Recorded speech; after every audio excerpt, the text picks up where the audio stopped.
మరి ఈరోజు 52 టీఎంసీల హంద్రీనివాక తీసుకొచ్చిన పరిస్థితుల్లో కూడా ఒక టీఎంసీకి అర్హత లేదా మాకు పేరూరు డ్యామ్ రైతులకు నీళ్లు వాడుకోవడానికి ఒక టీఎంసీకి అర్హత లేదా మాకు ఒక టీఎంసీ నీళ్లు విడుదల చేయించే మనసు రాలేదా మీకు?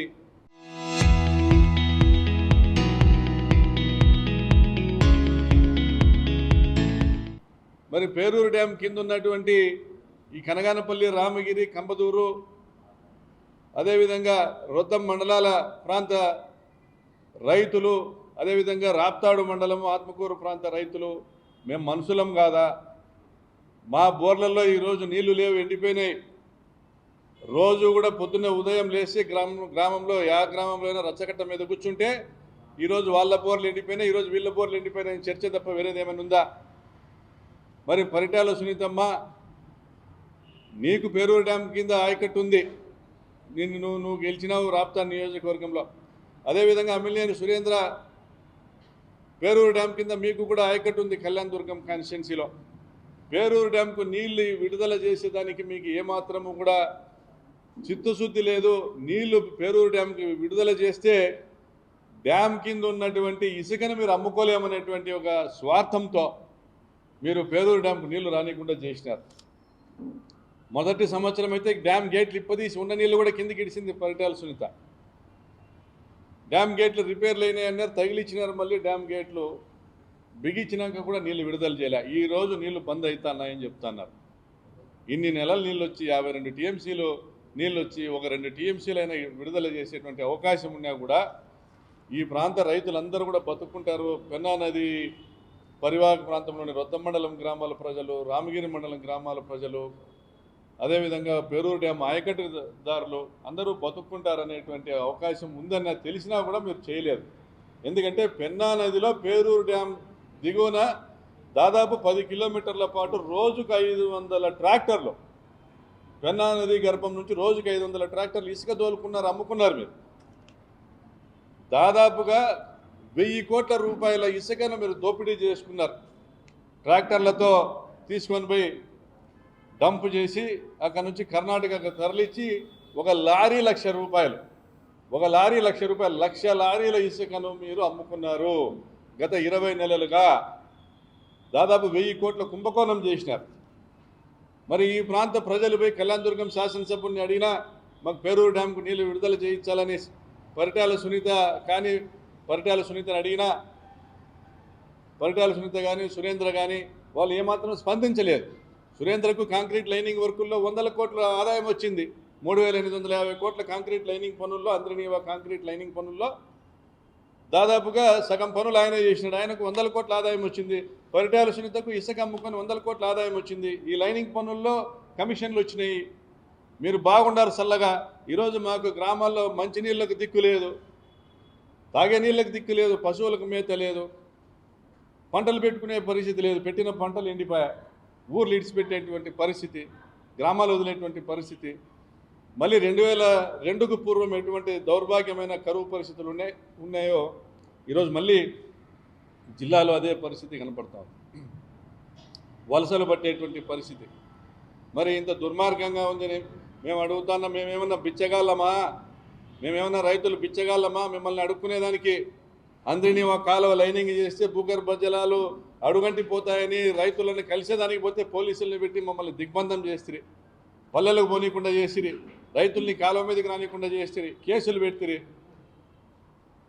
మరి మీ ఈరోజు బ్రిటిష్ దొరల పాలనను మించిపోయేటువంటి మీ దుర్మార్గ పరిపాలనలో ఈ ప్రాంతం మొత్తం కరువు పీడిత ప్రాంతంగా మారిపోతూ ఉంది.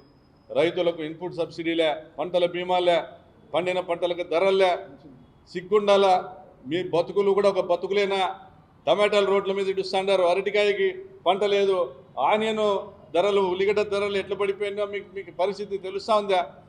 రైతులు సంతోషంగా ఉన్నారా? మళ్ళీ రైతును పీడించుకొని తినేటువంటి మీ ప్రభుత్వము కరెంటు ఛార్జీలు పెంచి మళ్ళా రైతులను పీడించుకునేటువంటి మీ ప్రభుత్వము ఈరోజు ఏం సాధిస్తుంది? రైతును వేధించినటువంటి, అన్నదాతను వేధించినటువంటి ప్రభుత్వం నామరూపాలు లేకుండా నాశనం అవుతుందని సందర్భంగా తెలియజేస్తా ఉన్నా. అదేవిధంగా మంచినీళ్ళ కోసము 110 గ్రామాలకు పిఏబిఆర్ డ్యామ్ నుంచి మంచినీళ్ళ కోసము మేము దాదాపుగా 90 కోట్ల రూపాయలతో పనులు మొదలుపెట్టి దాదాపుగా పైప్ లైన్ పనులు 80% పనులు పూర్తి చేసిన మా హయాంలో జగనన్న ముఖ్యమంత్రి ఉండగా, నేను ఎమ్మెల్యే ఉండగా ఆ కనీసం ఆ 20% పనులు పూర్తి చేసి ఆత్మకూరు రూరల్, రామగిరి, కనగానపల్లి మండలాలకు సంబంధించిన 110 గ్రామాలకు ప్రతి ఒక్క మనిషికి కూడా 55 లీటర్లు ప్రతిరోజు ఇచ్చే విధంగా మేము చర్యలు తీసుకొని ప్రాజెక్టులు తీసుకొస్తే పనులు చేస్తే ఈరోజు దానికి అతిగతి లేదు. ఎండాకాలం వచ్చింది, బిందెలు పట్టుకొని క్యూలో నిలబడుతున్నారు, నోరు తెరిస్తే మిమ్మల్ని మాట్లాడుతున్నారు, ఆడవాళ్ళు మాట్లాడుతున్నారు. కొలాయి కనెక్షన్ల దగ్గర క్యూలో నిలబడినటువంటి మహిళలు, వాళ్ళకి మంచినీళ్ళ పరిస్థితులే. ఆ పాపంపేటకు, కక్కలపల్లి కాలనీకి, అదేవిధంగా ఈ కురుగుంట, ఈ ఎన్ఆర్ కాలనీ, రాచాన్పల్లి ఈ ప్రాంతానికి, అదేవిధంగా ఆత్మకూరు మండలానికి, అదేవిధంగా ఆత్మకూరు మండలంలో ఆత్మకూరు నుంచి ఏదైతే పైప్ లైన్ కనగానపల్లి రామగిరి మండలాలకు పోతుందో పిచ్చిరెడ్డి కొట్టాల వరకు ఆ పైప్ లైన్ ద్వారా ఎన్హాన్స్డ్ వాటర్ కెపాసిటీస్ ఏర్పాటు చేస్తే తీసుకొచ్చిన ప్రాజెక్టు ఇంతవరకు కాంట్రాక్టర్లకు బిల్లులు ఇచ్చే పరిస్థితిలే, కమిషన్ల కోసం వాళ్ళని పిలిచి బెదిరించేటువంటి పరిస్థితి తప్ప. ఇంత దుర్మార్గమైన మీ పరిపాలన. అదేవిధంగా గొల్లపల్లి రిజర్వాయర్ నుంచి రామగిరి, సీకేపల్లి మండలాలకు మంచినీళ్ళు ఇచ్చేటువంటి కార్యక్రమాన్ని కూడా శ్రీకారం చుట్టాం. మా ముఖ్యమంత్రి గారు జగన్మోహన్ రెడ్డి గారు ఆ రోజు ఆ పథకాన్ని మాకు శాంక్షన్ చేసినారు. కనీసం ఈ రోజుకి 20 నెలలు అవుతుంది నువ్వు ఎమ్మెల్యే పరిటాల్సిన టెండర్లు పిలిపించుకోలేకున్నావు. ఇదే రాజశేఖరని ఐఏఎస్, అతన్ని బతిమాలుకున్నాం, గతంలో కూడా అనేక సందర్భాల్లో చెప్పినాం, అయ్యా ఆ పనులు టెండర్లు పిలిచండి అంటే ఎలక్షన్లకు ముందర ఒక 6 నెలల ముందు నుంచి ఆయన వెంటబడి బతిమాలినా కూడా ఆయన చేయలే. ఆయన తెలుగుదేశం పార్టీకి గంపగుత్తగా ఆయన సహాయపడేటువంటి కార్యక్రమం చేసినాడు. అటువంటి ఐఏఎస్ అధికారులు మీ వాళ్ళు కూడా మమ్మల్ని ఇబ్బంది పెట్టినారు. ఇప్పుడు మీ ప్రభుత్వం ఉంది, మీరున్నారు అధికారంలో, ఎందుకు చేయలేకపోతున్నారు? మంచినీళ్ళు తీసుకుని రాలేకపోతున్నారు, సాగునీరు లేకపోతున్నారు. ఈరోజు లారీలు ఇసుక అమ్ముకుంటే దానికి నియోజకవర్గంలో పాపంపేటలో నువ్వు దోపిడీ చేసిన సంపాదించిన సొమ్ము సాలేదా? పరిటాల్సింటమ్మా, నీ ఇసుక దోపిడీతో సంపాదించిన సొమ్ము నీకు సాలేదా? మళ్ళీ ఈ పైప్ లైన్ కాంట్రాక్టర్ల దగ్గర కమిషన్లు అడుగుతున్నావు. మంచినీళ్ళ పనులు జరగనీకోకుండా, మంచినీళ్ళ పైప్ లైన్ల పనులు జరగనీకోకుండా అడ్డుపడుతున్నావు. ఖచ్చితంగా ప్రజలు మిమ్మల్ని తరిమి కొట్టేటువంటి రోజు ఖచ్చితంగా ఉంది. మేము జనం లేకపోతాం, గ్రామాలు లేకపోతాం. ప్రకాష్ రెడ్డి ఎమ్మెల్యేగా ఉన్నప్పుడు పేదూరు డ్యాంలోకి నీళ్లు ఉన్నాయి, ప్రకాష్ రెడ్డి ఎమ్మెల్యేగా ఉన్నప్పుడు అందరినీ కాలువ కింద భూగర్భ జలాలు ఉన్నాయి, రైతులు పంటలు పెట్టుకున్నారు, బాగుపడినారనేటువంటి ఈరోజు చర్చ నియోజకవర్గంలో జరుగుతోంది. జగన్మోహన్ రెడ్డి పుణ్యాన్ని ఆ రోజు మేమందరం కూడా ఈ మంచి కార్యక్రమం చేయగలిగినాం. మరి ఈరోజు మీ నాయకత్వంలో చంద్రబాబు నాయుడు ఆయన తాను చేయాలనుకునేది చేస్తాడు. అమరావతి కట్టాలనుకుంటే దానికి 1,00,000 కోట్ల 2,00,000 కోట్ల అనేది తీసిపోతాడు. 13 జిల్లాలను ఎండబెట్టి కుప్పంకు నీళ్లు కావాలంటే లైనింగ్ పనులు చేసి తీసిపోతాడు. కానీ కాలువ వెడల్పు చేస్తే రైతులకు నష్టం జరగదు. డిస్ట్రిబ్యూటరీలను నిర్మాణం చేసి ప్రతి ఎకరాకు సాగునీరు ఇస్తేనే అందరినీ ప్రాజెక్టు లక్ష్యం పూర్తి అవుతుంది, ఇవి పూర్తి చేయొచ్చు అనేసి మేము ఎంత విజ్ఞప్తి చేసినా కూడా పెడచేమని పెట్టి చేసుకుంటూ పోయినాడు. అదేవిధంగా గాలేరు నగర్ నుండి చిత్తూరు జిల్లాకు ప్రత్యేకమైన స్కీమ్ తెచ్చినాడు జగనన్న. అది కంప్లీట్ చేసుకోకుండా మన కడుపు కొట్టి అనంతపురం జిల్లా, కర్నూలు జిల్లాలో కడుపు కొట్టి నీళ్లు తీసుకొని పోయి ఈరోజు లెక్కల్లో గణాంకాల్లో ఏడా చిత్తూరు జిల్లాకి నీళ్లు తీసుకుపోయినట్లు చూపించడంలే, అనంతపురం జిల్లాకి 49 టీఎంసీలు నీళ్లు ఇచ్చినట్లుగా చూపిస్తున్నారు. ఇది దౌర్భాగ్యమైన పరిస్థితిలో ఈ జిల్లా మంత్రులు ఉన్నారు, ఎమ్మెల్యేలు ఉన్నారు. మీరు ఎన్ని నీళ్లు తీసుకుపోయినారో శ్వేతపత్రం మీకు విడుదల చేయాలి. చిత్తూరు జిల్లాకి ఎన్ని నీళ్లు చెరువులకు ఇచ్చినారో, ఎన్ని నీళ్లు భూగర్భ జలాలకు పోతే విడుదల చేయాలి. అంటే అందరినీ ఒక కాలువ లైనింగ్ చేయనప్పుడే 40 టీఎంసీలు 50 టీఎంసీలు వచ్చినప్పుడు ఆ రోజు కనీసం భూగర్భ జలాలు పెరిగినాయి. ఇప్పుడు లైనింగ్ చేసినాక యాడికి పోతే 52 టీఎంసీలు.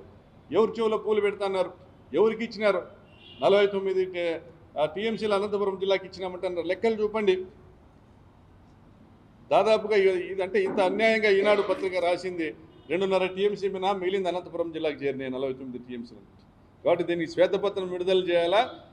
కాలువ లైనింగ్ వల్ల జరిగిన నష్టాన్ని ప్రజలకు ఖచ్చితంగా మీరు వివరించి క్షమాపణలు చెప్పాలా. వెంటనే పిల్ల కాలువల నిర్మాణం చేపట్టాలని డిమాండ్ చేస్తున్నాం. ఆ డిమాండ్తోనే ప్రజలు లేకపోతాము. గతంలో ఉన్న ప్రభుత్వాలు ఏదైతే పిల్ల కాలువల నిర్మాణం చేయకపోయినా లైనింగ్ చేయలే, దానివల్ల భూగర్భ జలాలతో పంటలు పెట్టుకున్నారు. ఇప్పుడు అది కూడా లేకుండా చేసిన మిమ్మల్ని ఖచ్చితంగా రైతాంగము తప్పకుండా మిమ్మల్ని శిక్షిస్తుందని కూడా తెలియజేస్తూ, చివరి అవకాశంగా ఇప్పుడైనా చేసిన తప్పు ఒప్పుకొని డిస్ట్రిబ్యూటర్ల నిర్మాణం స్టార్ట్ చేయాలని కోరుకుంటూ సెలవు.